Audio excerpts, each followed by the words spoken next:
أفكار النهاردة حلوة جدا، إن شاء الله تنول إعجابك. أول فكرة هنستخدم فيها شماعة، أي شماعة عندك، وشراب فيليه. يا ريت الشراب يكون تقيل لو انت مش هتعرفي تتحكمي فيه. هتحاولي تدخليه بالراحة ويخش بس بالراحة لأن بيبقى ماسك شوية. هتدخلي الشراب بالراحة، وبعدين أيوة كده، وبعدين تشدي فيه جامد كده بحيث ان هو يملى الحتة دي. لو كان طويل زي ما حصل معايا كده هتحاولي بقى تتنيه. تمام كده،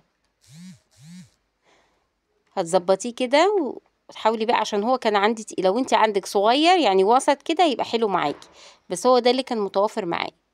بس انا كنت محتاجة الفكرة دي يعني حلوة جدا، هتحللك مشاكل الاماكن الضيقة. لو انت كنتي بتنضفي ونضفتي خلاص، وانت بتنضفي بقى وبتكنسي نفضتي كله، ووقع منك بقى ايه، طار منك شوية شعر، شوية ورق، اي حاجة، يعني حاسة ان حد مثلا وقع منه حاجة تحت الكنب، سهلة جدا. بصوا يا دوبك هتحطيها هتطلع لك كل اللي تحت الكنب. حلوة جدا جدا في الاماكن الضيقة. وكمان لو كنتي مسحتي، انا كنت لسه كنسة ولسه همسح، لو كنتي مسحتي وتحت عايزة تظبطي برضو هترشي عليها مثلا كلور وربس وخلطة حلوة كده وتمسحي من تحتها. حلوة جدا. تاني حاجة بخصوص بقى ايه المراوح، لو كانت مروحتك مردومة تراب، يعني اليومين دول شتاء، حلو قوي الرول ده، رول الدهان ده حلو جدا يا جماعة. في مليون فكرة وفكرة، يعني هي مش مليون بس، ليه أغراض عديدة انت تستخدميها بالذات في التنظيفات. حاولي بقى، انا جبت اللي هو دي رولة بس شلت الغيار بتاعها، ثبت بيها. بصوا بثبت بيها ريشة المروحة، والتانية بجيب من تحت واجيب من فوق. بصوا بجيب من فوق واجيب من تحت. طلع تراب، بس والله طلع تراب كتير جدا، بس التصوير مش مبين، فاهمني؟ حلوة جدا. امسك بقى ريشة ريشة كده واحط زي اعمل لها اكسس كده، محور ليها، واثبت. شوفوا بس بالراحة، يعني بالراحة، يعني ايه، بالعقل. بصوا هتلاقي كمية تراب مهولة يعني. طبعا لو تحت في انتريه ولا حاجة هتبتدي تجيبي ملاية وتغطي كل حاجة، سفرة ولا حاجة، هاتي اي حاجة غطي بيها، ملاية، اي حاجة قديمة، يعني هتلاقي البيت عمران يعني بالحاجات دي. شوفوا ريشة ريشة، سهلة جدا يا جماعة. بصوا ولا عايزة حد يمسك معاكي ولا اي حاجة، انت هتنضفي. انا كل الافكار هنا مبنية ان انت ما تعتمد على نفسك في كل حاجة. حتى الفكرة اللي بعد دي حلوة جدا، تستخدميها لو انت لوحدك محدش يساعدك. بصوا في منتهى الجمال، كل التراب، ولا تقفي على حاجة ولا تطلعي وانت واقعة وانت واقفة. ليه بقى؟ لان الرولة دي بتخش فيها عصاية المقشة من تحت. الفيديو اللي قبل كده كنت جايباها في اغراض التنظيف، حلو، كانت جميله جدا، بتجري على الحيط وبتنظف. دلوقتي انا جايبها لكم بقى في الايه، في المروحه. بصوا بقى تاني فكره، جيت بقى كنت بعمل حاجه فكره كده، فلقيت المسدس الشمع ما بيشتغلش. فانا عارفه لما بيشتغلش بيبقى فيه حاجه في السلوك، لان السلوك بتبقى بتاعه مسدسات الشمع ضعيفه. فانا طبعا عندي اي سلك كهرباء عندك كده، بس بيكون فرعين سلك كهرباء. حاولي كده تجيبي المقص، هتفتحي بس تاخدي الجلده دي وتنطريها. ماشي، انا صرعت الحته دي. لو ما عارفه الطريقه خلاص، ان انت لو مش عارفاها اديني ايه عملتها لك، يعني بطئيها وشوفي واحده واحده الطريقه. بصوا هلفها حلو جدا يا جماعه وابعدهم عن بعض. بعد كده بجيب شيكرتون، بقطع قطع صغيره كده من الشيكرتون وبلف. ما بلفش الاتنين، لو لفيت الاتنين هيحصل قفله وهتقولي توبه وهتدعي عليا. لا، بصي هتمسكي فرع فرع كده وتلفي حواليه بالطريقه دي. بصوا انا قطعت حتتين، اول حته كده تلزقيها على حاجه عشان ما تدوريش عليه او تبوظ، لو حطيتيه على اي سطح هيلم زباله فمش هيلزق. حطيه على حاجه كده سطح، زي انا حطيت على مسدس الشمع، هتلفيها حلو جدا. ايوه كده. والفرع التاني هتلفيه. ممكن بعد كده بعد كده ممكن تمسكيهم بعد ما تلفيه كل واحد لوحده، تروحي ماسكاهم الاتنين ولفاهم مع بعض جامد جدا. بس انا كنت ايه، انا بقول لكم لفهم مع بعض، بس انا كنت بشوفه، انا عارفه ان هو دايما مسدسات الشمع لما بتبطل بيبقى من السلك، فانا برضو بطمن كنت الاول بطمن ان هو من السلك واشوفه هيوصل كهرباء ولا لا، وبعد كده الفه.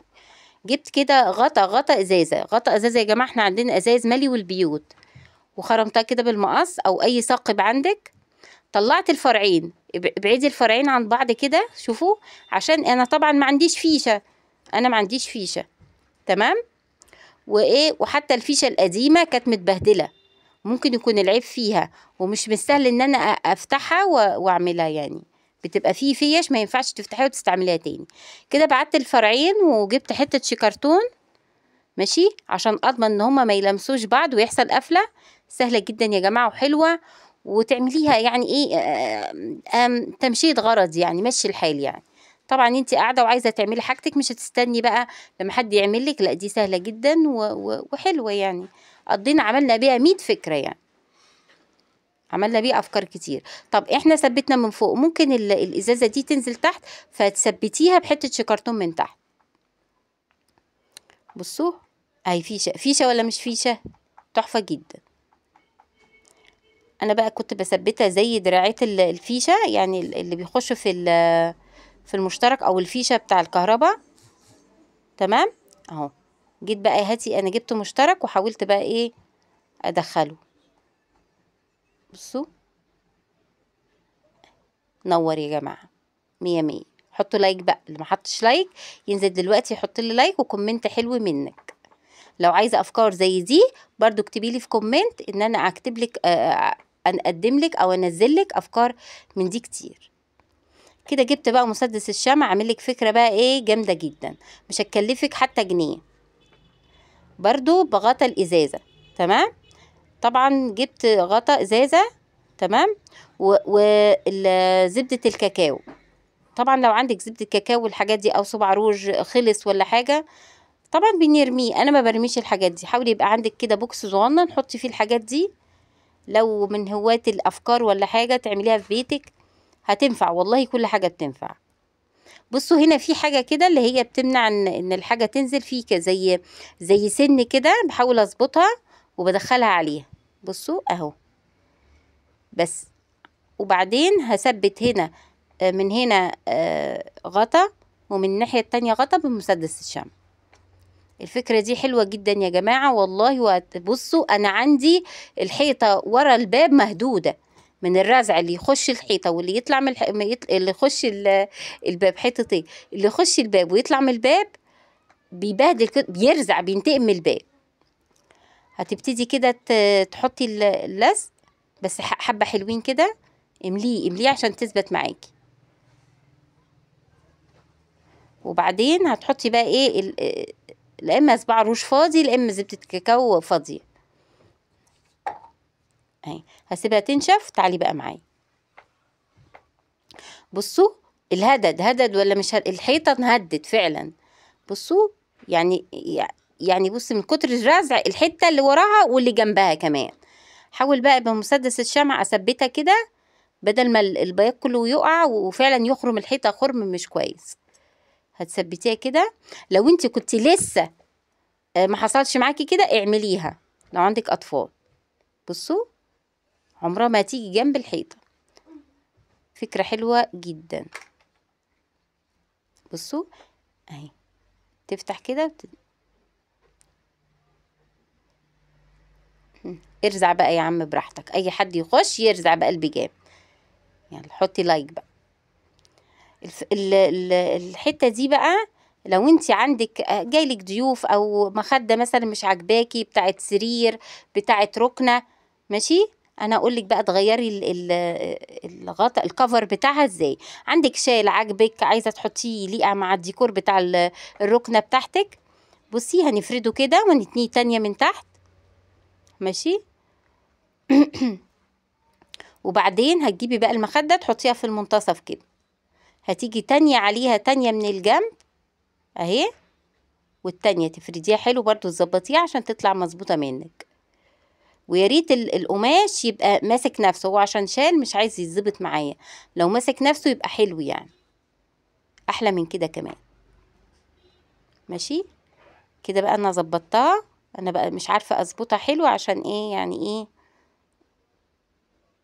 كنت هبان جامد. بصوا بقى دخلتها، بصوا زي الظرف، بصوا حلو. لو قماش جامد ده كان هيبقى تحفة جدا، بس هو برضو طلع كويس. بصوا اهي بقت احلى كوشن. برضو المخدات بتاعت السرير اللي هي مربعة دي تنفع معاه. بصوا حلوة جدا، لايقة على الركنة. ما كانتش عاجباكي المخدة، حلوة جدا يا جماعة.